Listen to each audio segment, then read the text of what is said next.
안녕하십니까. 행복한 아침 이재용입니다. 안녕하세요. 정예인입니다. 오늘은 11월 4일 금요일이고요.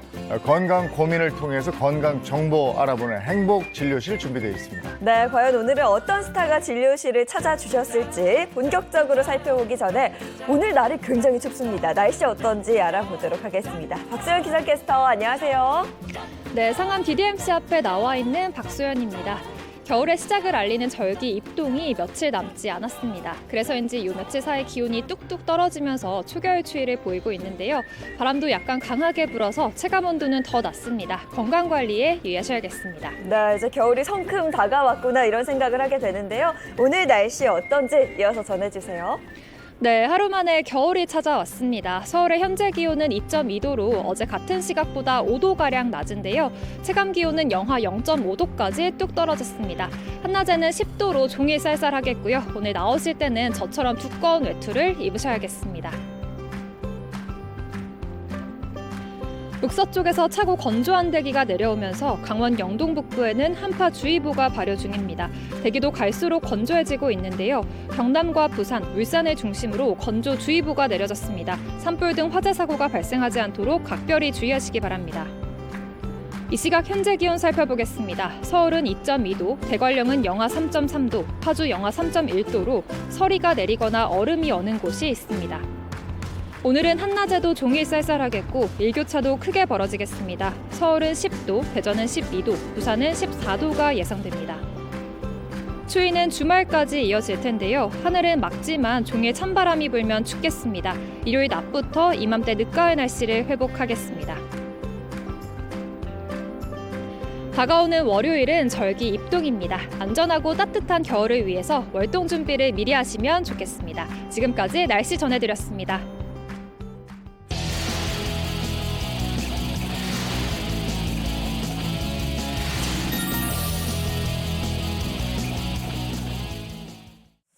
네, 화제 이슈를 발빠르게 전해드리는 모닝 브리핑 순서입니다. 이고은 변호사와 함께합니다. 어서 오세요. 안녕하세요. 네, 이슈부터 전해주시죠. 네, 첫 번째 이슈입니다. 봉화, 강산 사고, 생존자 확인의 박차입니다. 경북 봉화군 아영강산에 광부 2명이 고립된 지 9일째인 어제 구조팀이 붕괴 지점 20m 가까이 접근해서 생존자 수색 작업에 박차를 가하고 있다는 소식입니다. 해당 사고는 지난 26일 오후 6시경 발생을 했는데요. 한 아연 채굴광산에서 토사 약 900톤이 갑자기 아래로 떨어지면서 지하에서 채굴 작업을 하던 광부 7명이 매몰되는 그런 사건이 발생을 했습니다. 이들 중에 2분은 이 사고 발생 약 2시간 뒤에 자력으로 탈출했고요. 3명은 같은 날 밤 11시경 업체 쪽에 의해서 구조가 됐습니다. 문제는 남은 2분인데요. 당시에 제1수갱 지하 190m 지점에서 작업을 하던 조장 A씨와 보조작업자 B씨가 안에 갇혀서요. 오늘로 10일째 생사를 확인할 수 없는 그런 상태입니다. 매몰된 지 벌써 10일째입니다. 이 두 분의 생사 확인은 됐을까요? 안타깝게도 아직까지 현재 지하 갱도에 매몰되어 있는 이 광부 2명에 대한 생존 확인되고 있지 않습니다. 어제 소방당국 등에 따르면 구조팀이 고립된 광부들이 대피해 있을 것으로 예상되는 지점 265m 중에 이 토사가 무너진 20m만 더 복구하면 본격적인 수색 작업이 가능하다 이렇게 전하기도 했는데요. 앞서 소방당국은 암석에 구멍을 뚫는 이 천공기 1, 2호를 투입했으나 이 고립된 광부들의 생사 확인에 실패를 했습니다. 이어서 3, 4호기 천공기로 땀속 더 깊이 구멍을 파고 이 구멍을 통해서 음파 감지기와 내시경을 넣어서 생존 확인을 좀 했는데요. 이 구조당국은 연결된 구멍을 통해서 구조됩니다. 목소리가 들리시거나 불빛이 보이시면 소리를 질러보세요 라고 외치기도 했고요. 혹여나 목소리가 나오지 않는 경우를 대비해서 돌을 들고 두들려달라 이렇게까지 요구했지만 현재까지 생존 반응은 보이지 않고 있습니다. 계속해서 5에서 12호 등 8대의 천공기도 추가 가동 중이라고 하는데요. 소방당국은 이 천공기가 안전갱도에 닿는 순서대로 그 구멍을 통해서 내시경과 음파 감지기를 넣어서 계속해서 이 광부 2명에 대한 생존 확인을 이어갈 예정입니다. 네, 광산 매몰 사고가 일어난 지 벌써 10일째입니다. 가족들의 애타는 하는 마음 걱정이 정말 클 텐데요. 네. 걱정입니다. 맞습니다. 이 재해 시에요. 생존율이 가장 크게 꺾이는 지점이 바로 재해 발생 시점으로부터 72시간이 되는 그런 시점입니다. 의학 전문가 등에 따르면요. 수분 공급이 충분할 경우 최대 21일까지 생존할 수 있다 이렇게 보고 있는데요.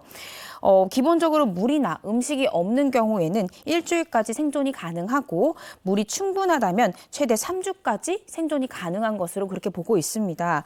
물론 나이와 건강 상태 등에 따라서 개개인별로 생존 가능 시간은 좀 다를 수 있지만 매몰 사고 당시 다치지 않았다라고 하면 감염 위험이 없어서 현재 생존해 있을 가능성이 높다 이렇게 보고 있습니다. 매몰 당시에 실종된 이 두 작업자는요. 사고 전에 타먹는 커피 가루와 20리터짜리 물통에 절반 정도 물을 채우고 들어간 것으로 알려졌는데요. 현재 구조당국은 이 지하 170m 갱도의 경우 이 벽에 지하수가 흐른다라고 보고 있습니다. 물론 이 수분 공급이 충분하다라고 하더라도 만약 몸이 물에 젖어 있거나 저녁에 크게 기온이 떨어지는 경우에는 저체온증으로 생명이 위험할 가능성도 배제할 수는 없습니다.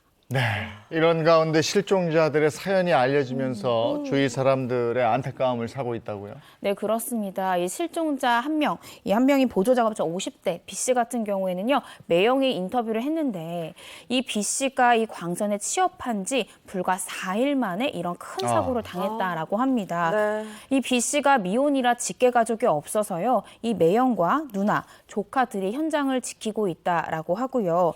이어 처남이 광산에서 근무한 시간이 얼마 되지 않아서 어두움을 이겨낼 수 있을지가 의문이다라고 하면서 다행히 함께 실종된 분이 오래 근무했던 분이라 희망을 가지고 있다. 제발 살아만 돌아와 달라라면서 눈물을 훔친 것으로 전해졌습니다. 또한 함께 실종된 이 조장 60대 A 씨의 아들에 따르면요. 아버지는 광산업체 직원으로는 25년, 또 광부로는 12년째 일한 베테랑이다라고 하면서 그간 매몰 사고 등을 많이 보고 들으신 게 있기 때문에 늘 대비했을 것으로 생각된다라면서 희망의 끈을 놓지 않고 있습니다. 덧붙여서 무뚝뚝하셨지만 책임감이 강했던 우리 아버지는 가족을 위해 힘 닿는 데까지 이 일을 하셨던 것 같다라면서 눈시울을 붉히기도 했습니다. 예, 무사히 구조가 돼서 가족 품으로 돌아가시길 간절히 기원합니다. 다음 이슈 전해주시죠. 네, 다음 이슈는 가짜 부친상으로 부의금 챙긴 공무원입니다. 숙부상을요, 이 부친상으로 속여서 부의금을 챙긴 혐의로 파면된 구청 공무원이 징계를 취소해달라라면서 소송을 낸 그 소송에서 승소를 했다라는 소식입니다. 어제 법조계에 따르면 서울행정법원은 전직 공무원 C씨가 소속 구청으로 상대로 낸 이 파면 및 징계 부과금 처분 취소 소송을 최근 원고 판결을 선고한 것으로 알려졌습니다. 이게 참 다소 황당한 뉴스가 네. 아닐 수 없는데요. 보니까 이미 숙부님이 돌아가신 걸 회사에는 부친상으로 알려서 동료들에게 부의금을 챙겼다 이런 이야기예요. 네, 맞습니다. 이 해당 A씨는요, 서울의 한 동 주민센터에서 근무하는 공무원이었고요. 이 내부 게시판에 부친상을 당했다라는 글을 게시를 했습니다.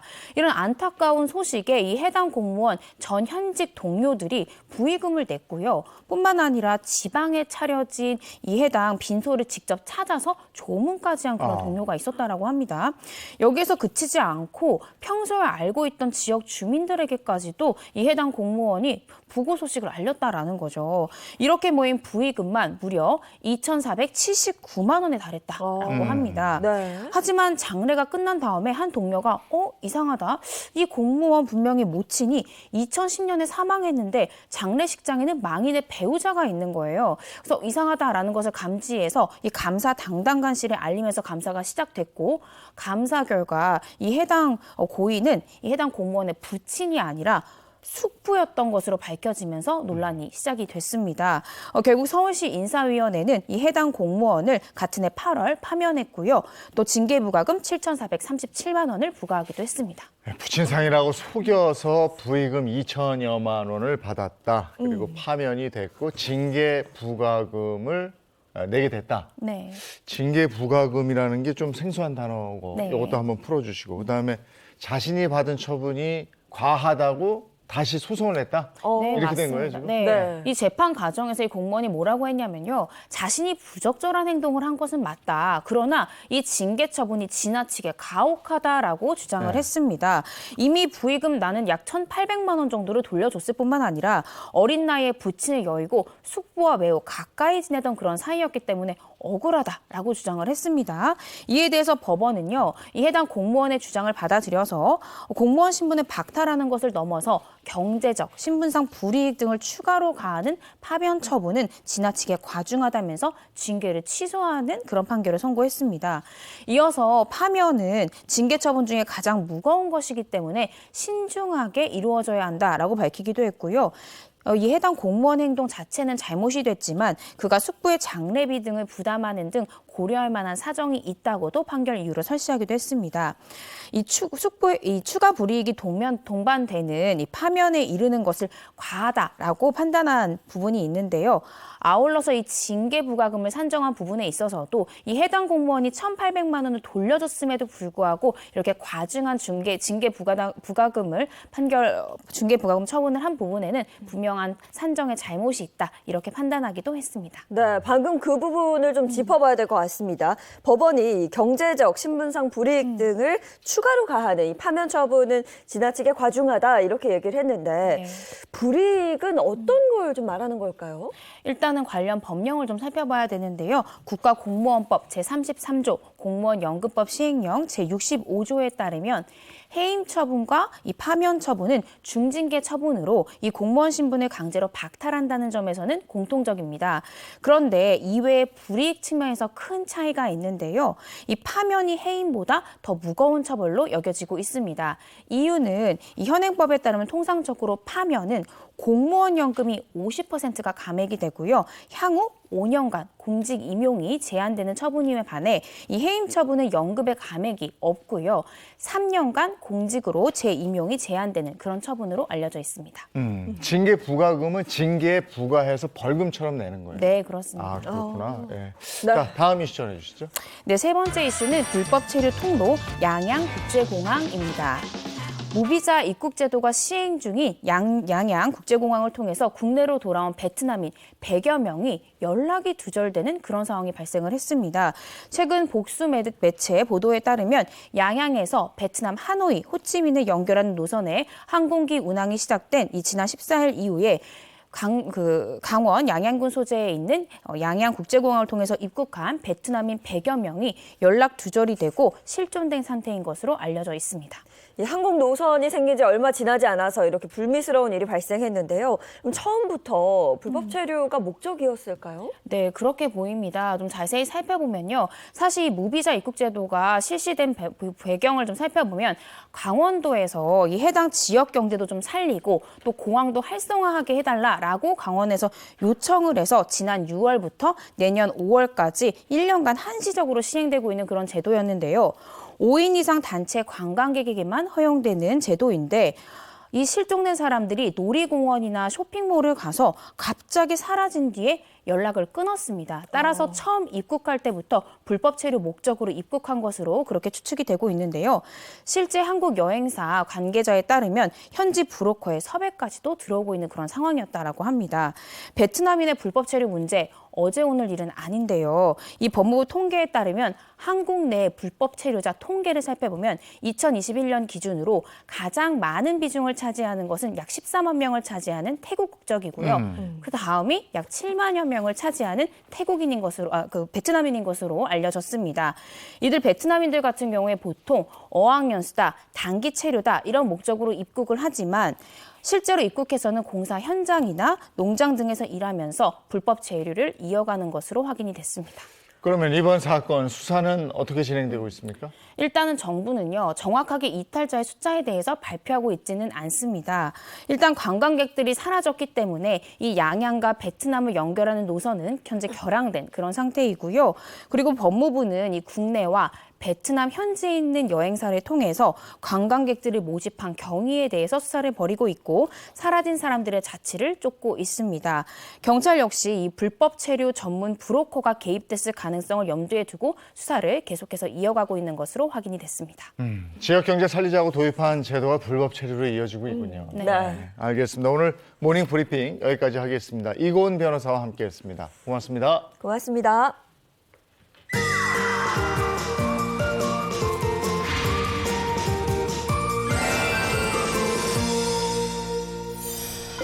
네, 이번엔 도움이 필요한 곳에 낭만 닥터가 직접 찾아가는 닥터가 간다 시간입니다. 네, 낭만 닥터가 여러분이 계신 곳을 직접 찾아가서 진단과 함께 솔루션까지 제공해 드리고 있는데요. 오늘은 어디로 떠났을지도 궁금합니다. 오늘은 낭만 닥터가 경남 거제시로 가는데요. 이곳에서 채소 장사를 하면서 온 가족의 생계를 책임졌던 분인데 이 어머님이 허리하고 무릎 통증이 심해서 네. 그동안 굉장히 걷지도 못할 정도로 힘드셨다고 그래요. 자, 우리 낭만 닥터가 이 사연을 듣고 어떻게 해결을 할지 가보겠습니다. 안녕하세요. 저는 거제도에 사는 윤금순이라고 합니다. 저희 어머니가 좀 많이 편찮으셔가지고 허리도 아프시고 다리도 아프셔가지고 불과 지금 몇 달 사이에 10kg는 살이 빠졌어요. 그냥 가다가 그냥 넘어지셔요. 그냥 다리 힘도 없으니까 어디 다니시기 좀 많이 힘들어하시고 그래서 항상 제가 옆에서 부축을 하고 다녀요. 그래 안 하면 조카가 이제 데리고 다니시고 엄마가 건강하게 좀 다녔었으면 잘 부탁드립니다. 우리 엄마 좀 잘 낫게 해주십시오. 나 그것밖에 바랄 게 없습니다. 진짜. 닥터가 간다. 오늘은 경상남도 거제시로 갑니다. 거제도의 자랑, 갓 잡아온 싱싱한 화려가 가득한 고현시장에 도착했습니다. 당신이 원하면 어디든지 달려가는 낭만 닥터, 닥터가 간다. 안녕하세요, 만능 MC 백봉기입니다. 안녕하세요. 낭만 닥터 정재훈입니다. 반갑습니다. 네, 선생님, 이곳이 어디냐? 네. 바로 남해 예. 거제도입니다. 거제도. 예. 뒤에 보시면은 이 시장이 예. 거제도의 중심이라고 불리는 예. 고현시장에 와 있거든요, 지금. 예, 우리나라에서 두 번째로 큰 섬이잖아요. 그렇죠. 그렇기 때문에 네. 이 화로 시장을 비롯해서 시장 네. 규모가 끝이 안 보일 정도로 엄청나네요. 네, 맞습니다. 예. 이 농수산물을 비롯해서 온갖 생필품들로 가득 차 있는데요. 오늘의 주인공이 바로 이 시장 안에 있다는 정보를 입수했습니다. 아, 그래요? 네, 지금 무릎 상태가 많이 안 좋으셔가지고 선생님의 손길이 아주 시급합니다. 제가 이곳 거제에서 네. 낭만 닥터 정사부가 되기로 결심했습니다. 그 한석규 씨 말씀하시는 거죠? 내 구역에서는 오직 하나밖에 없어. 살린다. 무슨 일이 있어도 무릎 살린다. 와, 살려야죠. 살려야 됩니다. 괜찮아요. 자, 그럼 살리기 위해서 지금 바로 출동해 보시죠. 출동! 출발! 안녕하세요. 감사합니다. 혹시 허정희 씨라고 보배 할머니 아세요? 보배 할머니? 보배 할머니 알아요. 아, 예. 그래요? 보배 할머니가 몸이 아프다고 아들이 요리했거든요. 아, 예. 저쪽에 계세요? 예. 안 나온 지가 몇 개월 됐는데 이제. 아, 보배 할머니. 예. 아, 아세요? 그거 계시네요. 아, 그러세요? 안녕하세요. 안녕하세요. 혹시 허정희님이고 보배 할머님이세요? 아이고, 맞으시네요. 예, 안녕하세요. 네, 안녕하세요. 예. 아, 고맙습니다. 뒤에 혹시 보배인가요? 이 친구 보배구나. 내가 안녕, 보배구나. 보배. 시장 안에 터를 잡고 가족의 생계를 위해 일해온 보배 할머니 허정희님. 늘 아픈 몸이 걱정입니다. 걷는 것도 힘들어하시고 그냥 앉아 있는 것도 힘들어하시고 그냥 허리 다리가 지금 제일 좀 그래요. 너무 힘든 내가 좀 마음이 너무 안 좋죠. 엄마가 젊었을 때부터 고생을 많이 하셔가지고 저희들 또 키우시느라고 또 고생도 하시고 하니까 엄마 말만 너무 눈물 나오다. 그 마음만큼 얼른 건강해지셔야죠. 그동안 장사하시느라 많이 힘드셨겠어요. 나는 안 들었어. 안 했어요. 우리 아들이 힘들었지. 그래도 50년 동안 하셨다면서요? 그동안 어떻게 하셨어요? 지금 것도 들었다 나르고 들고 오고 다리를 질질 꽂고 다니시거든요. 내가 20살 때부터 했으니까요. 오래 했지. 가게를 20살 때부터 하신 거예요? 아이고. 그럼 그때도 무릎이나 허리가 좀 아프셨다는 말씀이네요. 저희 그러면 예. 여기서 이러지 말고 집에 들어가셔서 자세히 봐주시면 어떨까요? 그러시죠. 아시죠? 가시죠. 그럼 많이 파세요. 네. 보배 할머니 댁으로 가기 전 낭만 닥터가 마을 어르신들을 위해 간이 진료소를 열었는데요. 낭만 닥터에게 진료를 받기 위해 이렇게 많은 분들이 모였습니다. 어서 오세요. 어서 오세요. 오래 앉아있지 못해. 몸이 좀 피곤해가지고. 연세가 이제 있으시니까 더 올려보세요. 이렇게 쉬었어요. 쉬면 이제 그게 오다리거든요. 어깨가 불편한 어르신도 계시고 무릎이 아픈 어르신도 계셨는데요. 먼 곳에 있는 병원을 자주 오가기 어려운 어르신들을 마음 다해 가족처럼 진료해드렸습니다. 안녕하세요. 예. 이장님이세요? 예예. 그럼 먼 길 마다않고 찾아주셔서 감사합니다. 이장님 어디 아프신 데 없으세요? 아니 저 이장은 아플 시간도 없을 뿐더러 제일 젊습니다 우리 마을에서. 그래서 뭐 아직까지 뭐 아직 아픈 데는 없습니다. 아이고 좋습니다. 혹시 아픈 데 있으면 연락드리겠습니다. 고맙습니다. 네. 많이 도와주셔서 감사합니다. 네, 수고했습니다. 진료도 잘 마쳤으니 이제 보배 할머니 댁으로 가볼까요? 제가 한번 무릎 한번 봐볼까요? 한번 일어서 보시겠어요? 다리가 이렇게 딱 중간에 떨어져 있잖아요. 이렇게 다리가 휘어서 그래요. 저 안쪽이 달아지니까 안쪽이 휜 거거든요. 그러다 보니까 점점 더 아파지고 그러시는 거거든요. 조금 걸어보실까요? 이제 오른쪽이 더 아프니까 오른쪽을 차분히 못 뛰대요. 그러니까 이렇게 절어지는 것. 이렇게 쫙 펴면은 여기가 이렇게 살짝 휘었어요. 이렇게. 최대로 굽을 수 있는 데까지 구부려 보세요. 오케이. 이렇게 무릎은 퇴행성 관절염으로 사진을 찍어봐야 알겠지만은 아마 인공관절을 해야 되지 않을까 이렇게 생각이 되고, 허리 쪽은 허리에서 신경이 눌리면 이렇게 허리만 아픈 게 아니라 발까지 같이 이렇게 아픕니다. 지금 그러면은 허리 치료랑 무릎 치료를 같이 해야 되는 건가요? 뭐 지금 검사를 해봐야 알겠지만 어떤 치료는 양쪽 다 이상 이상도 좀 있을 것 같아요. 네. 보배는 할머니 이렇게 편찮으신 거 보니까 어때? 많이 힘들어 보여요. 뭔가 속상하기도 하고. 우리 선생님께서 이제 치료해 주실 거니까 걱정하지 마. 알았지? 어머니도 걱정하지 마시고요. 걱정하지 마시라고 한 말씀 해주시죠. 준비한 거 있으시잖아요. 내술실에는 환자 무릎을 뭐라 하더라? 까먹으신 것 같은데. 성대모사를 좀 섞어서 하시면 더 좋을 것 같은데요. 안녕하세요, 한석규입니다. 내 수술실에서는 환자 무릎 살리는 것밖에 없어. 내술실에는 환자 무릎 살리는 것밖에 없어. 박수 주세요. 와. 다음에 더 연습해 보겠습니다. 예. 그러면은 선생님, 예. 저희 여기 온 김에 도와드릴 거 있으면 좀 도와드리죠. 그래요. 예. 뭐 도와드릴 거 없어요? 고구마 고구마 캐는 거요? 자, 그러면 밭으로 가보실까요? 네, 가시죠. 네, 가시죠. 네. 가시죠. 아이고. 고구마 캐기 대작전 시작합니다. 고구마 왔네요. 잠시만요. 선생님, 벌레를 많이 먹은 거 보니까 무공인 것 같습니다. 아, 그러네요. 네. 근데 여기 벌레 있어요. 벌레가 있어요? 이거 봐라. 오, 정말 벌레가 있네요? 이게. 이야, 벌레가 살아있다는 것은 네.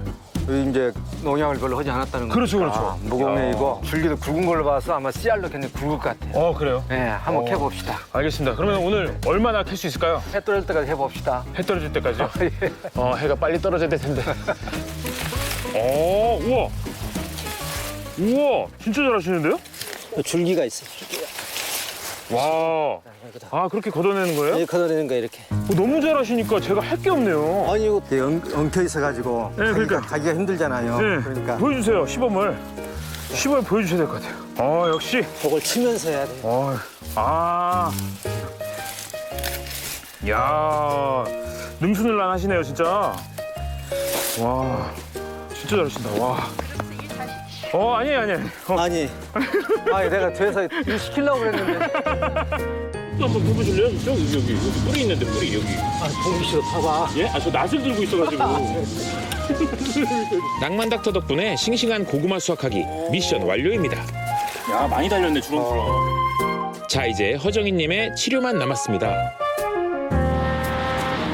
치료 방법을 찾아 따님과 함께 서울병원에 도착했는데요.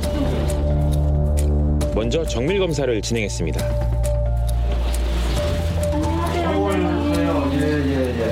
우리 환자분 엑스레이예요. 위아래 뼈 사이 간격이 두 개 뼈가 거의 다 붙어버렸잖아요. 위쪽과 밑에 쪽 연골이 다 닳아져 버린 거예요. 치료 방법은 인공관절 하시는 거예요. 거기다 기다려서 되는 거예요. 수술액은 지금 무릎으로도 이제 다 달아져 뼈끼리 부딪히고 있으니까 보행을 못 하시는 것이고 또 허리로도 일어서서 걸으려고 하면 다리가 땡기고 아프고 힘이 빠져가지고 걷기가 힘든 상태고 이대로는 일상생활이 어려운 상태죠. 그래서 인공관절을 해야 되고요. 필요하면은 협착증 수술도 함께 진행하려고 하고요. 허리 치료는 어떻게 해야 할까요? MRI 보시면 여기 이제 4번째, 5번째 뼈거든요. 그 뒤쪽에 신경 지나가는 통로가 좁아지게 된 거예요. 그 협착증입니다. 척추관 협착증. 아마 여기는 이전에 이제 압박골절이 있었던 것 같아요. 이전에 뼈가 이렇게 주저앉은 거죠. 뼈가 약하시니까. 약을 드시면 잠시 좋아지겠지만 지금 근본적으로 지금 공간을 넓혀주지 않으면 해결이 안 되거든요. 오늘 환자분은 75세 여자 환자분인데 오늘은 아주 특별한 수술을 하려고 하는데요. 그 최소 70법에서 지금 척추 내시경 수술하고 요통이 있죠. 최근에 이제 발생되면서 관절 기능을 거의 상실한 거죠. 그래서 오늘 내과적으로 주의할 점을 좀 말씀해 주시겠어요? 환자분은 이제 고혈압 과거력이 있으신데 이번에 저희 병원에 수술 전 시행한 검사상 심초음파랑 경동맥 초음파상에서 혈전 소견이 조금 보입니다. 혈전에 의해서 이제 심혈관계 합병증이 발생할 수가 있어서 그런 부분에 주의하고 수술 전후에 주의해서 수술하는 게 좋을 거라고 생각합니다. 두 가지 수술을 동시에 진행하는 만큼 푸드랩이랑 이제 포지션 체인지 부분에 저희 염두 두고 무릎과 허리의 동시 수술. 어떻게 진행될지 궁금한데요. 과연 허정희님은 건강해질 수 있을까요? 닥터가 간다. 다음 주 이 시간에 확인해 주세요.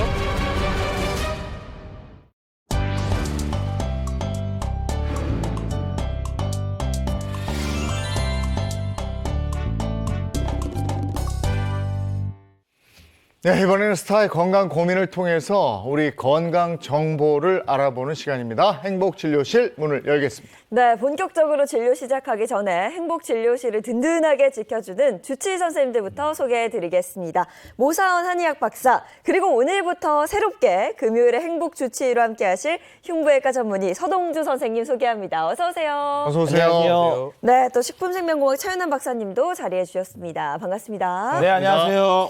네, 그리고 오늘 특별한 손님이 한 분 더 계십니다. 배우 이승신 씨가 행복진료실을 찾아주셨습니다. 어서 오세요. 반갑습니다. 안녕하세요. 배우 이승신입니다. 야, 이승신 씨 오늘 새벽에 일어나셨을 텐데 네. 역시 저 밝은 미소와 에너지 넘치는 모습은 뭐 아침에도 여전하네요. 일주일 전부터 너무너무 고민했어요. 일어날 생각을 하니까 정말 맨날 늦잠 자다가 그래도 아침 일찍 나오니까 되게 바쁘게 다니시는 분들도 보고 되게 좋더라고요.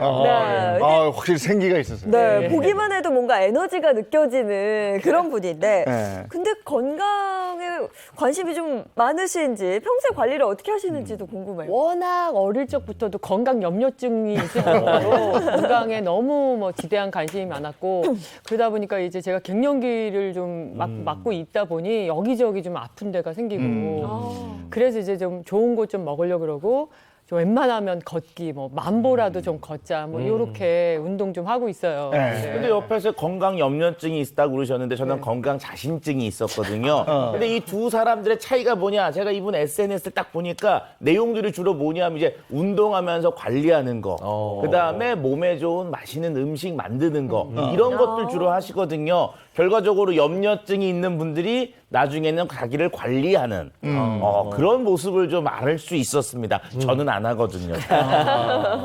지금 저 사진에 나오고 있는 게 SNS에 올리시는 사진인 거죠. 네, 가끔 배달 음식도 많이 시켜 먹기도 하는데 그게 좀 물릴 쯤 되면 제가 집에서 손수 음식을 해요. 그래가지고 집에 있는 냉장고에 있는 거 이제 털어서 좀 단백질 위주로 좀 하려고 하는데 워낙 탄수화물을 좋아하다 보니까 그냥 탄수화물 음식 잔뜩 그냥 고기 굽는 거 잔뜩 해가지고 그렇게 해서 먹기도 하고 저 같은 경우는 어떻게 운동은 따로 안 하더라도 만보계 같은 거 차고 다니면서 그거라도 하려고 어떤 비 오는 날은 막 드라마를 보면서 나 제자리 걷기라도 해서 만보 채우고 그런 식으로 하고 있어요. 아니 근데 그렇게 관리를 잘 하시는데 오늘 무슨 연유로 나오셨습니까? 제가 그렇게 운동하고 음식 좋은 거 먹고 이렇게 챙기려고 하더라도 아무래도 이제 나이가 있다 보니까 옛날에는 아무리 많이 먹어도 2공기씩 꼬박꼬박 먹었어도 그 다음날 살찌는 거에 대해서 걱정을 안 했거든요. 근데 진짜 요즘엔 거짓말 안 하고 정말 밥을 한 공기를 딱 있으면 밥을 딱 반을 꺼내서 남편 드시라고 딱 하고 난 반 공기만 먹을 거야. 난 절대 이거만 먹을 거야 하면서 먹는데도 이상하게 옛날보다 살이 좀 빠지더라고요. 예. 이 뱃살 이론 좀. 예, 그렇죠. 운동도 옛날처럼 막 아무리 해도 옛날 그 살짝 운동했을 때 옛날 몸매를 찾기가 예. 어려운 것 같아요. 오늘 지금 조금 전에 나이가 있다 보니까 이러셨는데 제가 뵙기에는 나이가 없어 봬요. 감사합니다. 항상 뭐 몇 년에 한 번씩 봐도 그대로라. 네. 자, 어쨌든 그런 고민으로 나오셨어요. 자, 잘 나오셨습니다. 오늘 주제 보고 얘기 나누겠습니다. 네, 행복진료실 오늘의 건강 주제는요. 심내혈관 질환 부르는 치명적인 뱃살입니다. 뱃살. 나이살 어쩜 그렇게 제 마음을 쏙 알고서 뱃살을 꼭 집어서 얘기해 주시는지 모르겠어요. 근데 진짜 나이가 드니까 평상시에는 배가 그래도 이렇게 평평해요. 근데 밥 한 공기만 딱 먹으면 왜 그 아이나 또 저래라 그러나요? 배 쪽이 진짜 배가 가득 차고 그래서 앞배만 그러면 다행이에요. 뒷구리, 옆구리까지. 그래도 앞에는 배가 나오면 그래도 뭐 자세라도 바르게 하는데 이 뒤에 나오는 이 뒷구리살 있잖아요. 튜브가 달린 것 같은.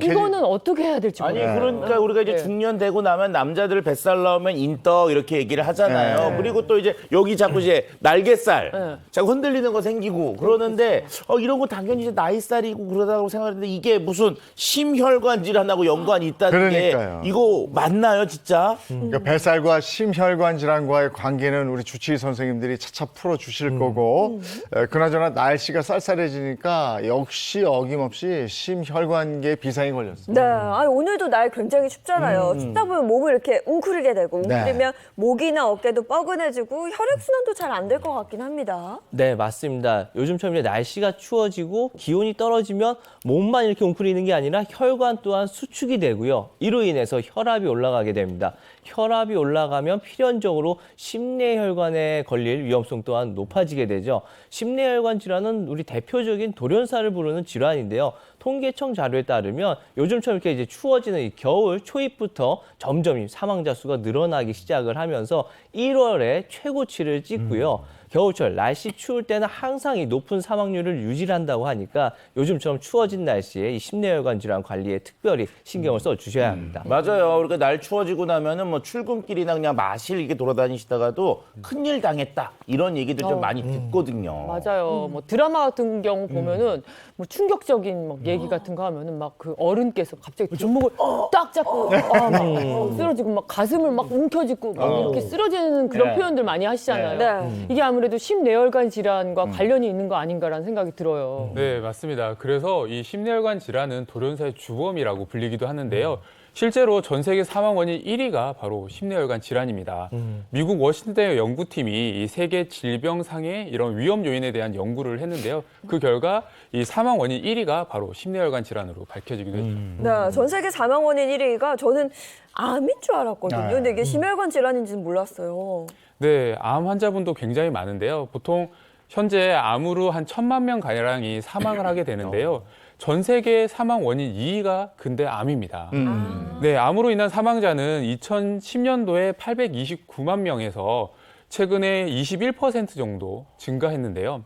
그런데 세계보건기구 조사 결과에 따르면 심혈관으로 인한 사망자 수도 연간 지속적으로 증가해서 지금 20년 동안 약 200만 명이 늘었다고 합니다. 그래서 2019년도에는 890만 명이 심혈관 질환으로 사망했다고 하죠.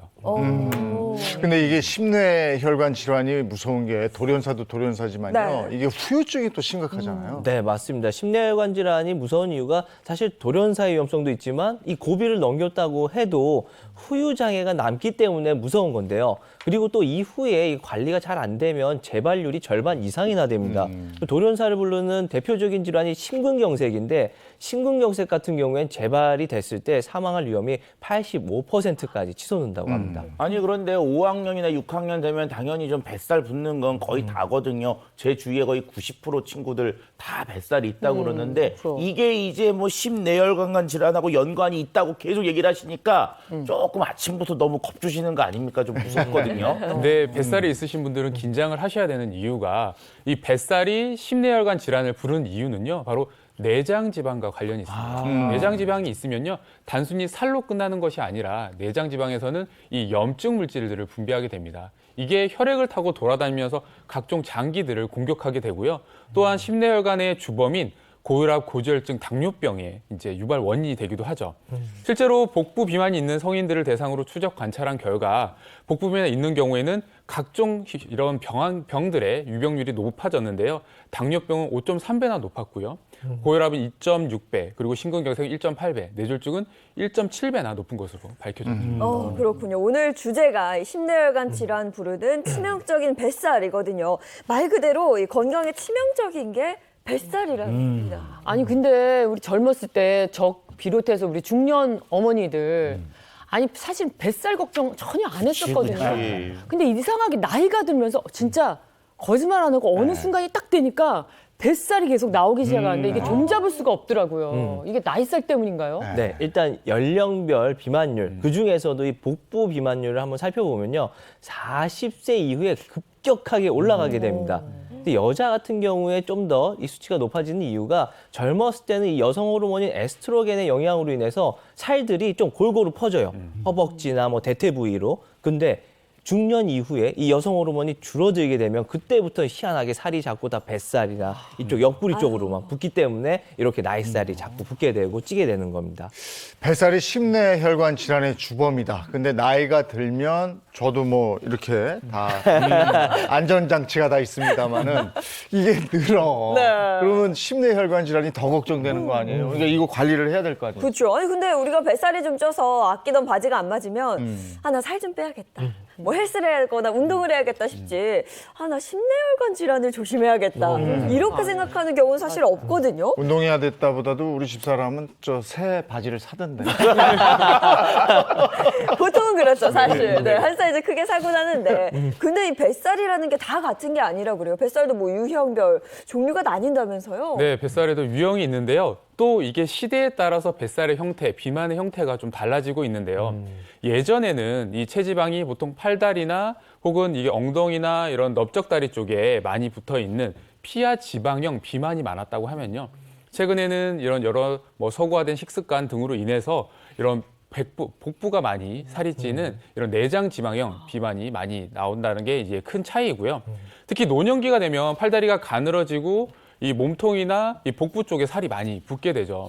이게 팔다리가 가늘어지는 것은 노년기에 이게 근육이 빠지면서 팔다리가 가늘어지게 되고 이로 인해서 기초대사량이 떨어지면서 이 지방이 더 많이 쌓이는 체질로 바뀌게 될 뿐만 아니라 나이가 들수록 성호르몬이나 성장호르몬이 잘 분비가 되지 않으면서 이거 자체도 지방 조절이 잘 안 됩니다. 그러면서 체지방이 잘 쌓이고 우리가 내장 사이사이, 이 장기 사이사이 지방이 잘 축적되는 내장 지방이 많이 쌓이게 되는 거죠. 그러면 이게 지금 내 배가 나왔는데 이 내 배의 상태가 내장 비만 상태인지 피하 지방 상태인지 이것도 좀 알 필요가 있을 것 같은데 구체적으로 좀 알려주세요. 네, 일단 체지방은 말씀해 주신 것처럼 피하 지방과 우리 내장 지방 이렇게 두 가지로 나뉘어요. 피하 지방은 말 그대로 피부 밑에 있는 지방층을 얘기를 하고요. 내장 지방은 장기 사이사이에 끼는 건데 내장 지방이 위험한 이유는요. 내장 지방 1kg는요. 피하 지방 5kg와 맞먹는 위험도를 가지고 있다고 합니다. 그러니까 5배나 더 안 좋은 거예요. 그렇기 때문에 평소에 이 내장 지방이 잘 끼지 않게 관리를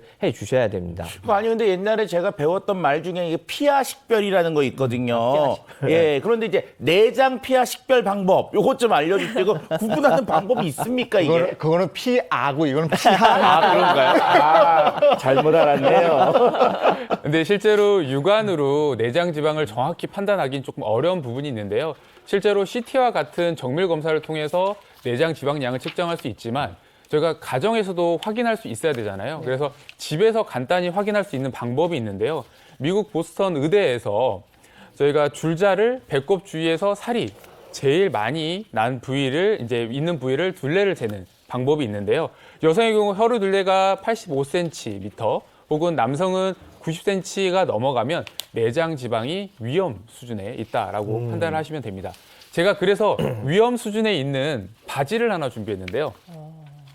지금 보면 바지가 굉장히 지금 커요. 네. 근데 지금 보시면 이제 여성 같은 경우는 이 33.5인치 그리고 남성 같은 경우는 35인치가 넘어서게 되면 이렇게 이제 내장 지방이 위험 수준에 있다라고 생각을 하시면 됩니다. 아, 정말 딱 봐도 약간 살이 있으신 분들의 옷 같은데 그래도 뭐 그렇지 않더라도 여기 내장 지방이 있는지 없는지는 잘 모르잖아요. 이렇게 봐서. 네네. 내장 지방이 있는지 좀 그거 알 수 있는 그런 방법이 좀 있을까요? 더 간단한 방법을 알려드릴게요. 네. 일단 그냥 바로 누워주시고요. 네. 똑바로 누운 상태에서 네. 무릎을 세우고 배꼽 옆에 있는 살을 한번 이렇게 딱 잡아보는 거예요. 네. 근데 이렇게 딱 잡았을 때 한 4점만큼 두꺼운 살이 잡힌다. 이러면은 피하 지방일 확률이 높고요. 근데 딱 배꼽 옆에 살을 잡았는데 많이 잡히지 않고 피부만 잡힌다 싶으면은 아 나는 내장 지방형 비만이 아닐까 이렇게 의심을 해보셔야 됩니다. 한 이 정도면 사전이 맞나요? 아 사전인데요. 야, 이게 다이어트가 쉽지 않은데 이게 또 내장 비만형인지 피하 지방형인지 이것까지 파악하면서 해야 되네. 네, 아마 많은 분들이 그래서 이게 나이살, 다이어트 고민이 참 많으실 거란 생각이 듭니다. 그래서 준비했습니다. 뱃살 다이어트에 관한 진실 혹은 거짓인데요. 저희가 생활하다 보면 주변에서 야 이건 이렇다더라 저렇다더라 말들이 워낙 많아서 진실 혹은 거짓으로 진실 여부를 한번 알아보도록 하겠습니다. 자, 시청자 궁금증을 미리 받았거든요. 먼저 남편과 저는 젊을 땐 날씬했지만 50이 넘어가며 함께 살이 찌고 있습니다. 그런데 전체적으로 배가 둥글게 나온 남편과 달리 저는 팔다리는 가늘고 배만 볼록 나왔는데요. 남편이 늘 제가 더 심각한 비만이라면서 놀려서 짜증이 납니다. 뱃살 형태에 따라 더 심각한 비만이 있는 게 맞는 건가요? 이러셨는데 네, 뱃살 형태에 따라서 더 심각한 비만이 있다 하면 O, 아니면 X 들어주시면 되겠습니다. 오! 자, 저는 O. 네. 있을 아니, 것 뭐 같아요. 뱃살이 나왔으면 핑계 대지 말고 빼셔야지. 뭐 이거는 형태가 이렇고 저거는 형태가 저렇고 이거보다는 그냥 다이어트해서 일률적으로 빼면 어떻겠어요? 아니 저는 제가 봤을 때는 지금 사연을 봤을 때 일단은 뭐 남편이 더 배가 나쁜 건지 여자가 부인이 더 나쁜 건지 요건 잘 모르겠지만 남편이 잘못했어. 아니 그걸 가지고 그렇게 막 얘기하면 안 되지. 그래서 일단 무조건 남편이 틀렸다 이렇게 얘기하고 싶네요. 네. 아니 저는 생각이 좀 다른 게 아까 그 여자분이 그 팔다리가 가늘어지고 배가 나온다 그랬잖아요. 아니 그거는 좀 문제가 있지 않을까요? 왜냐하면 보통 살이 찌면은 전체적으로 고루 찌거든요. 저 진짜 옛날에 아이 가졌을 때 30kg 쪘을 때 코까지 이렇게 살이 쪄갖고 코까지 동글동글해가지고 발도 막 커지고 귀도 막 살이 찐 것 같고 느낌에 아이고, 귀도 그 찌는구나. 정도로 머리끝에서 발끝까지 고루고루 찌는 거거든요. 예. 이 배만 찌는 게 오히려 좀 더 안 네, 좋을 수 있을 문제가 것 있다. 같다. 예, 예. 네. 정답은요? 네, 정답은 O입니다. 네. 내장 지방이 쌓이는 복부 비만에는 이 뱃살의 형태에 따라서 차이가 나는데요. 나이가 들수록 근육이 감소해서 팔다리가 가늘어지고 복부에 살이 찌는 이 ET 형태가 되는데요. 이런 경우 여성 같은 경우는 특히나 이게 피하 지방도 많은 상태에서 내장 지방이 같이 나오게 되면 윗배와 아랫배가 올록볼록 나오는 형태의 이게 B자 형태의 뱃살이 나오게 됩니다. 이런 경우에는 내장 지방이 굉장히 심한 상태다라고 생각을 하시면 되고요.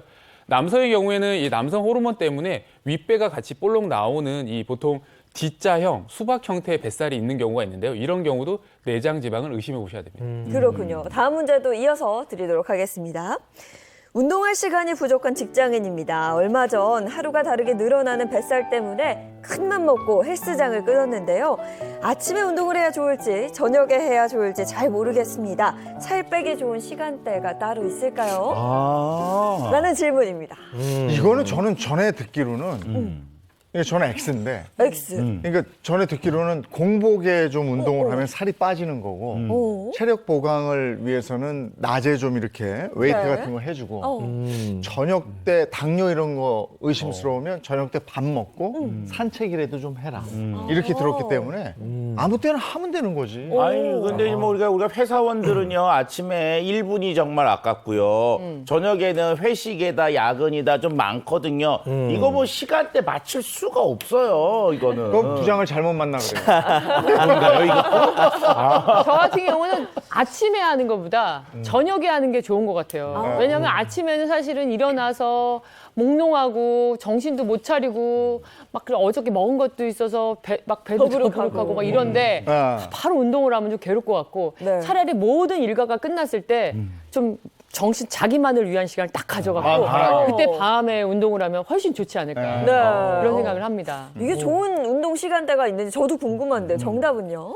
사실 운동은 아침이고 저녁이고 가리지 않고 하는 게 맞습니다. 아, 근데 그렇지. 이와 관련된 연구를 한 대학교가 있어요. 네. 호주의 한 대학교에서 저녁에 운동하는 게 좋은지 아침에 운동하는 게 좋은지 한번 연구를 해봤는데요. 이 연구팀은 과체중에 운동량이 적은 남성들을 대상으로 운동과 콜레스테롤, 혈당 조절 능력 간의 상관관계를 조사해봤다고 합니다. 이 저녁에 운동을 한 그룹 같은 경우 운동 시작 후 5일 동안 혈중 콜레스테롤 등 유해 물질이 급격히 줄어들었고 수면 중 혈당 조절 능력도 향상이 되었다고 합니다. 반면 아침 운동 그룹의 수치는 저녁만큼 향상되지 않았다고 하는데요. 근데 여기서 중요한 거는요. 아침에 운동하는 게 나쁘다라는 건 아니에요. 네. 저녁보다 조금 떨어진다라는 거지 아침에 운동하는 게 나쁘다라는 건 아니니까 저녁이든 아침이든 운동은 하시는 게 좋습니다. 아니 그런데 우리가 헬스장 가서 운동할 때 되면 꼭 궁금한 게 있거든요. 운동 공복 때 하는 게 좋다 파가 있고요. 아, 맞아. 아니다 배고프면 못한다 먹고 하는 게 좋다 이러거든요. 요것도 혹시 있을까요? 근데 이건 이미 아까 전에 이종 MC님이 다 정답을 말씀해 주셨는데요. 살을 빼기 위해서는요. 공복에 운동하시는 게 좋습니다. 공복에 운동을 한다 그러면 지방 연소 속도가 빨라서 좋고요. 또 아침에 운동을 해서 좋은 장점은 아침에 그 3, 40분 정도 운동을 해주면 혈액 순환도 좋아지게 되고요. 집중력 또한 향상이 됩니다. 네. 근데 요즘에 이제 아침에 좀 추우니까 그거는 이제 체질 봐서 하시는 네, 거예요. 네. 연령대도 좀 보시고. 자, 이번에는 뱃살 때문에 여러 질환으로 고민하는 분이 계세요. 그래서 만나 뵙고 와서 얘기 계속 나누도록 하겠습니다.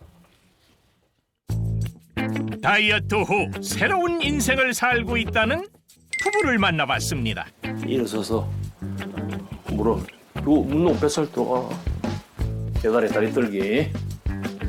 운동이라 하기엔 엉성한 몸놀림. 뭐 하시는 거예요 지금? 우리 운동 중입니다. 운동이요? 춤추면서 운동하는 거. 춤추면서 다이어트. 예, 우리 부부만의 특별한 비법이죠. 살도 빼주고 즐거움도 주는 막춤. 하지만 비법이라 하기엔 운동 효과가 있을지 의문스러운데요. 예, 우리 부부도 이렇게 해서 다이어트 성공했습니다. 103kg에서 88kg으로 15kg 감량에 성공.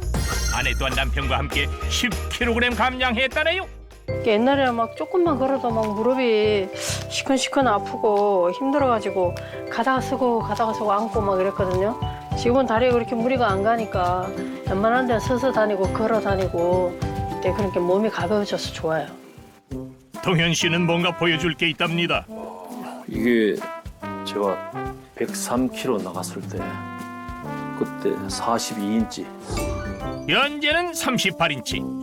부부가 다이어트를 시작하게 된 이유가 있습니다. 무대에서 노래를 해야 되는데 이 객석에서 사람들이 보면 너무 덩치가 크고 크니까 좀 거부감이 오는 거예요. 그래서 날씬한 모습으로 노래 좀 하고 또 건강도 되찾으려고 그래서 다이어트 했죠. 아, 가수세요? 예, 가수. 트로트 가수입니다. 가수라고요? 경찰관을 이제 35년 근무하고 퇴직하고 이제 제 2의 인생으로 노래하면서 제가 즐겁게 인생을 한번 살아보기 위해서 트로트 가수로 이렇게 활동하고 있습니다. 노래 한 소절 부탁드려도 될까요? 그런데도 내 마음 몰라준다면 지구 끝이라도 찾아갈 거야. 낮아진 자존감의 다이어트를 시작한 남편. 그렇다면 아내는? 저는 당뇨가 있어서 다이어트를 시작했는데요. 네, 신랑이 아주 막 달달 볶아요. 당뇨도 있고 뭐 고지혈증, 고혈압 다 있는데 살만 쪄가지고 운동은 안 한다고 아주 달달 볶아서 같이 하게 됐어요. 그래 덕분에 좀 빼기는 뺐죠. 남편의 권유로 시작된 다이어트. 처음엔 남편 혼자 하면 되는데 왜 같이 해야 하는지 이해가 되지 않았답니다. 아유, 빨리 운동하러 가자. 운동하러 가야지. 요즘 뭐 살만 찌고. 빨리 와서. 빨리 가서 운동하러 가. 그래 살 빠지지. 지금은 뭐든 함께 공유하는 부부. 팔도 흔들고 다리 운동 조금 더 힘차게 걸으셔. 빠르게. 자, 빠르게. 집에서는 춤추고 밖에서는 걷기 운동? 특별한 건 없는 것 같은데 지금. 네, 이게 천천히 걷다가 빨리 걷다가 이게 인터벌 운동이라고 우리 나름대로 이렇게 하고 있습니다. 인터벌 걷기. 지속해서 빨리 걷는 것보다 운동 효과가 더 좋다고 하네요. 걷는 것이 최고인가 봐. 그지? 유산소 운동만 할 순 없죠. 부부의 근력을 책임져주는 공원 운동기구. 양쪽으로 같이 바라보면서 하자고. 이것만 오면 남편은 트레이너가 된다네요. 땡기고 다리는 뻗고. 그렇지 그렇지. 이야. 팔 땡기고 다리 뻗고. 그렇지. 허리도 한번 쭉 펴고. 그렇지 그렇지 그렇지. 아. 하루에 2시간씩 운동하는 부부. 이거 하니까 하나 둘 셋. 오차. 오 떠요. 살 빠지는 소리가 들리나? 들려? 좋은 생일에 혼자가 아닌 둘이기에 힘들 땐 의지가 된답니다. 운동을 끝내고 집으로 돌아온 부부. 뭔가를 열심히 준비하고 있는데요. 바로 수육. 역시 운동 후엔 단백질이죠. 부부의 다이어트 비법. 식탁 위에서도 찾아볼 수 있었는데요. 저희는 대체로 야채로 먹고요. 고기도 그냥 양념 안 한 수육으로 해가지고 고기로 잘 먹고 있어요. 식사하세요. 식사합시다. 양념을 최소화한 식탁. 그리고 밥 한 공기에도 비법이 있습니다. 한 공기를 나눠 드세요? 그럼요. 이거 한 공기 먹으면 살쪄요. 나누어서 먹어야죠. 작게 먹어야죠. 그런데 밥은 안 먹고 뭔가를 찾는 현동현 씨. 그게 뭐요? 이거 시서스인데요. 우리 부부가 이거 먹고 다이어트에 많이 도움이 됐습니다. 그리고 이거 먹고 운동하니까 살이 쫙쫙 빠지더라고요. 콜레스테롤 수치 개선과 심혈관 건강에 좋다며 지인이 소개해줘 먹기 시작했다네요.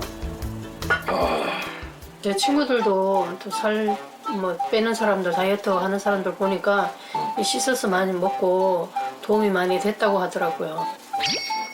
수육. 다양한 채소와 양념을 하지 않은 고기 위주의 식단. 적당량의 밥을 먹기 위해 한 공기를 나누어 먹는 습관. 고기를 좋아하는 부부가 선택한 밥상입니다. 저녁도 먹었겠다. 소화도 좀 시키고 노래 한 곡 할까? 일로 와서 노래방 여기. 그래, 노래 한 곡 하자. 일로 와서. 부부의 다이어트에 즐거움이 있습니다. 부부가 함께이기에 가능한 거겠죠? 힘들어 포기하고 싶은 순간 서로에게 힘이 돼주는 반쪽이 있으니까요. 좋아 좋아 당신이 좋아. 야, I love you. 감사합니다. 건강해야 또 뭐 서로 좋아하는 것도 할 수 있고 또 가고 싶은 데도 갈 수 있고 여행도 마음껏 다닐 수 있으니까요. 다이어트를 통해서 이제 건강도 되찾았고 또 서로 또 부부 금실도 좋아졌으니까 우리는 다이어트는 사랑이다 이렇게 표현하고 싶습니다. 몸 건강뿐 아니라 마음의 건강까지 찾아준 다이어트. 건강을 위해 시작해보는 건 어떨까요? 살 빼고 다시 건강해져서 보기 좋고요. 두 분이 참 인상이 좋으시네요. 그러니까요. 금술도 좋으시고. 네. 자, 그럼 본격적으로 전문가 선생님들께 뱃살 잡는 비법 한번 들어보도록 하겠습니다. 네, 먼저 모사원 선생님.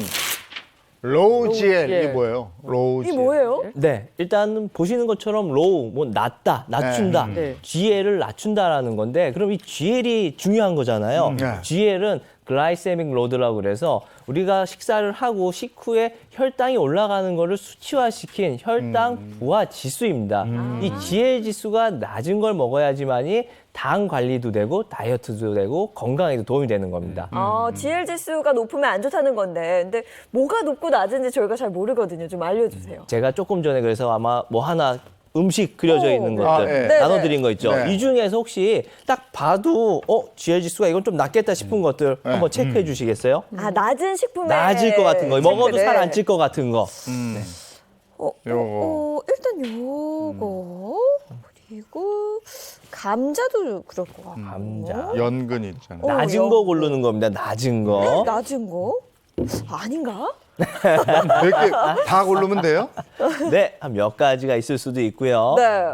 골라봤어요. 다 고르셨나요? 네, 봐볼까요? 우리 이승신 씨부터 한번 봐볼까요? 아우, 평생을 제가 주부 생활을 했기 때문에 이거는 확실한 답입니다. 네. 진짜 확실합니까? 예. 그 감자, 연근, 완두콩 이렇게 골라주셨어요. 네. 저도 그건데요. 저도 비슷해요. 감자, 연근, 완두콩, 옥수수. 감자가 빠졌네, 이재원은. 아나운서님은. 다 비슷한 것 같은데요? 대부분 보면 여기서 이렇게 채소 위주로 많이 이제 골라주셨어요. 그렇죠. 근데 여기에 정답은 차 박사님 알고 계시지 않나요? 저는 당연히 알고 있는데요. 정답을 공개할 수 있는 거는 오사원 선생님한테 남기도록 할게요. 알고 있습니다. 네. 저는. 여기에는 사실 GL 지수가 낮은 식품이 없습니다. 없어요? 없습니다, 이 중에는. 이게 다 높아요? 네, 다 높은 애들이에요. 아마 뭐 이 크래커, 주스, 탄산음료, 말린 과일 얘네는 당연히 높겠다 싶으실 거예요. 네. 근데 채소 중에 이 감자, 연근, 완두콩, 옥수수 얘네들이 도대체 왜 높은 걸까? 얘네들은 채소긴 하지만 전분 함유량이 높기 때문에 GL 지수가 높은 겁니다. 네. 아니, 콩 단백질 아니에요? 콩 단백질. 그렇게들 많이 생각을 하실 수가 있는데 우리가 GL 지수를 생각한다고 그러면 이게 전분 함유량이 높은지 낮은지 이거를 따져보셔야 돼요. 네. 역시 다이어트도 알아야 뺄 수 있어요. 그렇죠. 네. 오늘 또 하나 배웠네요. 네. 고맙습니다. 자, 이번에는 서동주 선생님 갈까요? 뱃살, 이거 과격하시네. 뱃살 발로 차. 네, 뱃살 발로 차로 해서 좀 깜짝 놀라셨을 텐데요. 네. 실제로 배를 과격하게 이제 걷어차는 건 아니고요. 우리가 발로 손끝을 걷어차서 이 뱃살을 자극해서 뱃살을 빼는 운동을 조금 알려드리려고 합니다. 그래서 네. 지긋지긋한 뱃살 오늘 좀 빼도록 이제 운동법 알려드릴 텐데요. 이 예은 MC 분이랑 우리 이 승신 씨 나와서 한번 같이 해보실 거거든요. 네. 지긋지긋한 뱃살. 네, 지긋지긋한 발로 차. 뱃살. 네. 서로 뭐 상대편 발 이게 걷어차는 네. 거 아닙니까? 배 이렇게. 아니, 굉장히 좀 간단한 방법이고요. 제가 네. 오늘 소개할 뱃살 잡는 운동 방법은요. 토터치 방법인데요. 네. 이 발을 우리가 토라고 하잖아요. 네. 터치. 그러니까 발끝으로 손을 터치하는 방법을 이용해서 이제 뱃살을 잡으려고 합니다. 네. 첫 번째 동작은 크로스오버 토터치인데요. 먼저 발을 어깨 넓이보다 조금 넓게 벌리시고요. 조금 넓게. 네, 넓게. 그리고 양팔을 쭉 뻗으시면 됩니다. 뻗어서 상체를 숙이시면 되고요. 숙인 상태에서 이 오른쪽 손이 왼쪽 발끝을 달 수 있게 해주시면 됩니다. 바람개비 같이 하면 네, 되나요? 바람개비. 이렇게. 네네. 근데 이거 유연하지 않은 분들은 조금 네, 힘드시겠는데요? 힘들 수 있죠. 그리고 허리를 너무 굽히시면 허리에 부담이 되니까 네. 허리를 핀 상태에서 해주셔야 되고요. 무릎은 펴야겠죠? 무릎은 펴주시는 게 좋죠. 이렇게 해주시면 네. 되고 한 세트에 10회 정도 반복해 주시면 될 것 같습니다. 10회 정도. 네네. 그리고 두 번째 동작이 있는데요. 네. 두 번째 동작은 토 터치 킥이에요. 그러니까 발을 킥을 해서 손을 이제 닿아주는 건데요. 네. 자세는 어깨 넓이만큼 다리를 그렇죠. 벌린 상태에서 팔을 쭉 뻗어줍니다. 앞으로 뻗으실 거고요. 만약에 유연성이 좀 떨어지신 분들은 팔을 조금 내리셔도 돼요. 내리셔도 되고 이 상태에서 왼발로 오른 이제 손을 차는 거죠. 오. 가지고. 이렇게. 네, 아. 그렇죠. 둘 다 잘하시는데 역시 유연성이 유연하십니다. 두분다 이렇게 똑같이 이렇게도 네, 10회 요렇게. 정도, 한 세트에 10회 정도 반복해 주시면 될 것 같습니다. 네. 이거 음악에 맞춰서 한번 네네. 반복해 볼까요? 네, 먼저 크로스오버 이제 토터치부터 하면서 시작해 보도록 할게요. 하나, 둘, 셋, 넷, 다섯. 하고 토터치로 네. 킥. 축구가 대세거든요. 킥. 이렇게 예인님 진짜 안전적이에요. 아예. 이렇게 해주시면 복부 근육을 자극해서 그러네요. 뱃살을 빼는데 효과적으로 운동할 수 있습니다. 아니, 제가 잘하는 게 있었네요. 네, 잘하시네요. 집에서 네. 편하게 해보시면 됩니다. 네, 잘 배워봤습니다. 네. 고맙습니다. 네. 감사합니다. 잘하는 운동을 찾았어요. 굉장히 쉬운 방법으로 이렇게 굉장히 신이 나니까 뭐 텔레비전 보다가도 할 수 있을 것 같아요. 네. 아랫배가 좀 당겨요. 그리고 보면. 그러네요. 그러니까 다리를 이렇게 올리니까. 그렇죠. 발을 차면서. 잘했죠? 잘하셨어요. 네. 자, 이번 차윤환 박사님, 시서스. 예. 자, 시서스는요, 포도과의 덩쿨 식물이고요. 예로부터 인도에서는 하늘에서 내려온 신비의 식물이라는 별칭을 갖고 있었고요. 여러 민간 요법에도 사용이 됐습니다. 그래서 5천여 년 전에 만들어진 고대 인도 전통 의학서인 아유르베다에서는요, 이것들에 대한 기록이 남아 있는데요. 자, 생김새가 얼핏 보면 선인장 비슷하게 생겼거든요. 그런데 선인장처럼 강한 생명력을 갖고 있는 점도 비슷합니다. 그래서 시서스는요, 인도나 아프리카, 아라비아 등지에서 건조하고 습한 지역에서도 매우 잘 자라는 습성을 가지고 있습니다. 네, 그럼 이제 시서스의 효능 본격적으로 알아보도록 하죠. 네, 하나하나 좀 살펴보도록 하겠습니다. 시서스의 주요 효능인데요. 자, 첫 번째는 체지방 감소입니다. 자, 그런데 우리가 이런 말이 있어요. 식후경이라는 거 있잖아요. 무조건 먹는 게 먼저다. 그래서 오늘은 효능에 대한 얘기를 하기 전에 한번 먼저 드셔보고 시작을 해보도록 하시죠. 그래, 이런 거 좋아. 아니, 시서스는 예전부터 그 해외 스타들의 다이어트 비법으로 소개가 많이 맞아요. 됐었거든요. 이게 좀 맛이 괜찮아요. 구수하니, 네. 네, 구수하니 괜찮은데요? 아우, 나쁘지 않아. 고소한 맛인데 네. 먹기 참 좋네. 좀 많이 좀 먹어서. 새콤도 괜찮습니다. 네. 네. 근데 이거 시서스가 진짜 이게 살이 빠지는지 궁금하거든요. 네. 빠질까요? 자, 빠지는 이유가 있는데요. 시서스 추출물은요, 다이어트에서 가장 큰 적 중에 하나인 식욕. 이 식욕을 억제해주는 효과가 있습니다. 자, 2018년 식약처에서 건강기능식품 개별 인정형 원료로 인정을 받았는데요. 내용이 체지방 감소에 도움을 줄 수 있음이라는 내용으로 인정을 받았어요. 해외에서는 어떠냐면요. 2010년 유럽식품안전청에서부터 안전성에 대한 입증을 받았고요. 체중 조절에 도움이 되는 식물 원료로서 캐나다 보건국에 등재가 되어 있습니다. 영국 식품표준청에서는요. 체중 감소에 도움이 되는 식품으로 소개가 된 100% 식물로 만든 원료입니다. 실제로 시서스 추출물을 섭취한 다음에 실험을 한 게 있다면서요? 네, 실제로 한 연구 결과에 따라 그 효과를 확인한 게 있는데요. 시서스를 섭취 2주 후부터 체중이 2.47kg 정도 감소가 하는 변화가 시작됐고요. 그 이후에 4주 후부터는 체중이 4.35kg 감소했고 체지방은 5.1% 감소했다고 합니다. 또한 시서스 섭취 8주 후에는 체중은 7.4kg, 체지방은 7.9% 감소했고요. 허리 둘레는 8.6cm, 엉덩이 둘레는 9.1cm 줄어드는 결과를 나타냈다고 합니다. 이를 통해서 시서스 섭취가 체중 감소뿐만 아니라 이 체형 변화에도 도움을 준다는 걸 확인할 수 있었죠. 네, 체중 감소뿐 아니라 체형 변화에도 도움을 준다. 그런데 사실 뭐 다이어트 해보신 분들 다 아시겠지만 식욕, 이 먹고자 하는 욕구를 참는 게 정말 어렵습니다. 근데 앞서 차윤환 박사님께서 식욕 억제 효과가 있다고 하셨거든요. 이거 어떻게 도울 수 있는 건지. 근데 일단 우리가 식욕이 왜 생길까요?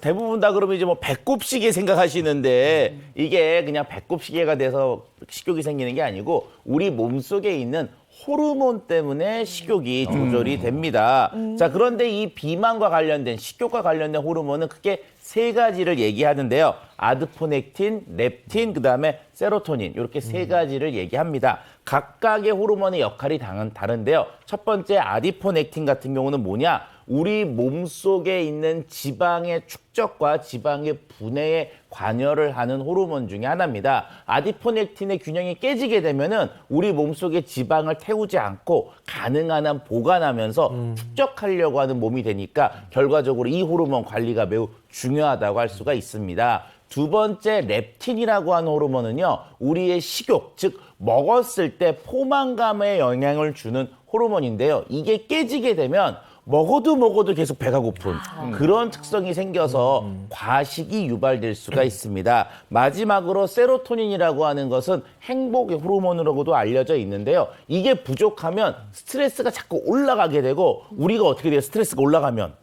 자꾸 먹게 되잖아요. 그래서 결과적으로는 잦은 식사를 유발할 수 있는 호르몬이 됩니다. 이 세 가지 호르몬의 균형이 매우 중요한데 이 시서스가 이 비만과 관련되어 있는 세 가지 호르몬들의 균형을 조절해 주는데 도움을 줘서 결과적으로 체중 감소에 도움을 줄 수가 있게 되는 거죠.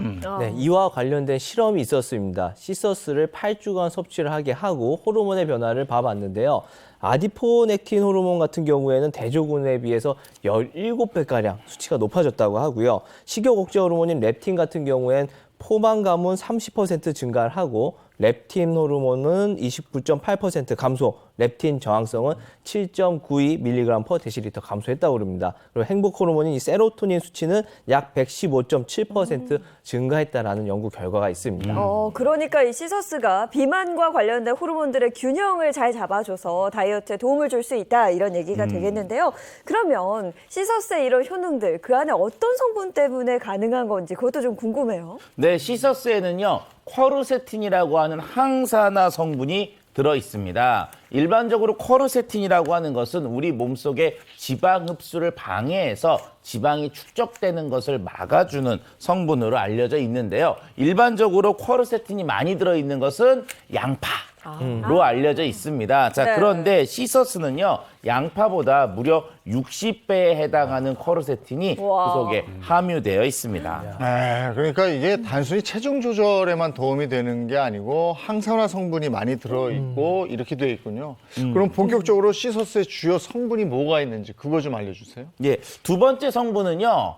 이소람네틴이라고 하는 성분이 들어있습니다. 자, 음식을 섭취하게 되면 우리 몸속에서는 소화 효소가 나오게 되고 작게 만들어진 음식 속에 있는 영양소들이 흡수가 되게 되는데요. 자, 이런 효소가 활발하게 이루어지면 이루어질수록 소화가 잘 되고 흡수가 잘 되니까 좀 더 살이 잘 찌게 된다고 볼 수가 있죠. 그런데 시서스 속에 들어있는 이소람네틴은 우리 몸속에 있는 소화 효소의 활성을 떨어뜨려주는 효과가 있습니다. 결과적으로 소화가 잘 되지 않으니까 흡수가 원천적으로 방해를 받는다라고 말 수가 있는데요. 자, 이소람네틴에는요, 이소람네틴이 아몬드와 레드와인 속에도 있거든요. 그런데 시서스 속의 함량은요, 월등히 많아서 레드와인에 1850배에 해당하는 이소람네틴이 있어서 그만큼 우리 몸속의 소화 효소들의 활성을 억제하는 효과가 크다고 할 수가 있습니다. 그러니까 이 시서스가 탄수화물의 흡수를 막아준다는 얘기네요. 네, 그렇습니다. 시서스는 이 음식물을 섭취할 때 이 분비되는 소화 효소를 억제해서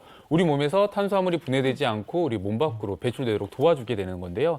한 실험에서 쥐에게 이 시서스 추출물을 6주간 섭취하게 했더니 이 리파제 억제율이 75%까지 상승했다고 합니다. 그런데 이렇게 말로만 말씀드리면 이해하시기가 조금 어렵잖아요. 그래서 이해가 쏙쏙 되는 실험 영상을 하나 준비했는데요. 화면 한번 보실까요? 네, 지금 보시면 비커를 2개를 준비해서요.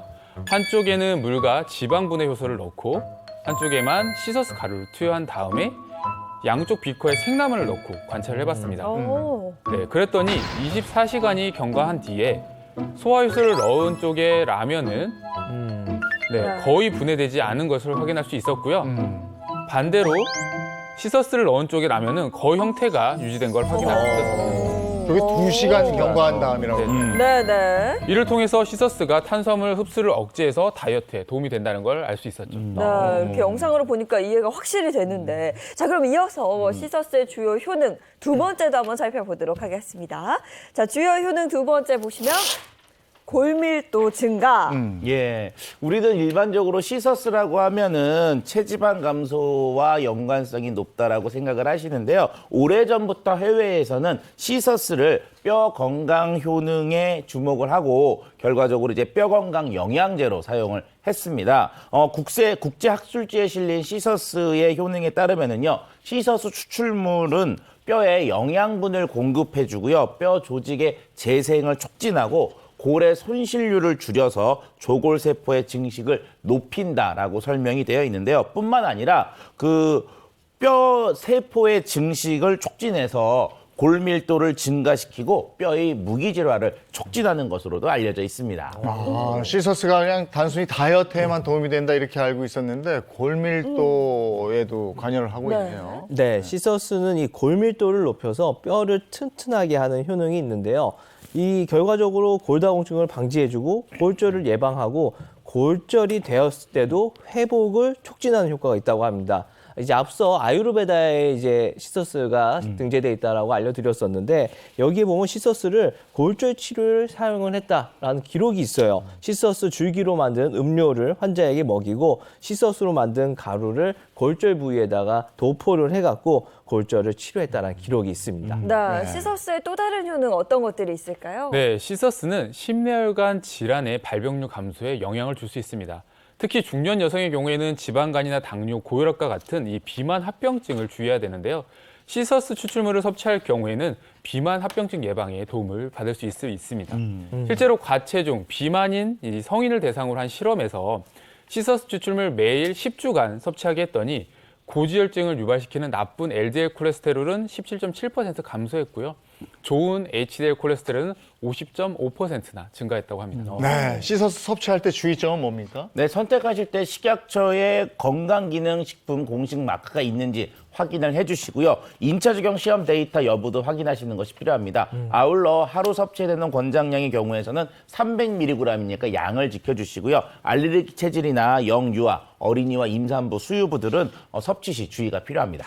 네, 심뇌혈관의 주범, 뱃살 잡는 방법 오늘 알아봤습니다. 특별히 이승신 씨 함께해 주셔서 고맙습니다. 고맙습니다. 고맙습니다. 건강하십시오. 오늘 아침에는 완전히 겨울 느낌이에요. 네, 겨울이 성큼 다가왔음을 느낄 수 있는데 오늘 정말 옷차림 따뜻하게 하시기 바랍니다. 좋은 주말 보내시고요. 저희는 다음 주 월요일 아침 7시 30분에 돌아오겠습니다. 행복한 아침, 행복한 하루 되십시오. 고맙습니다. 고맙습니다.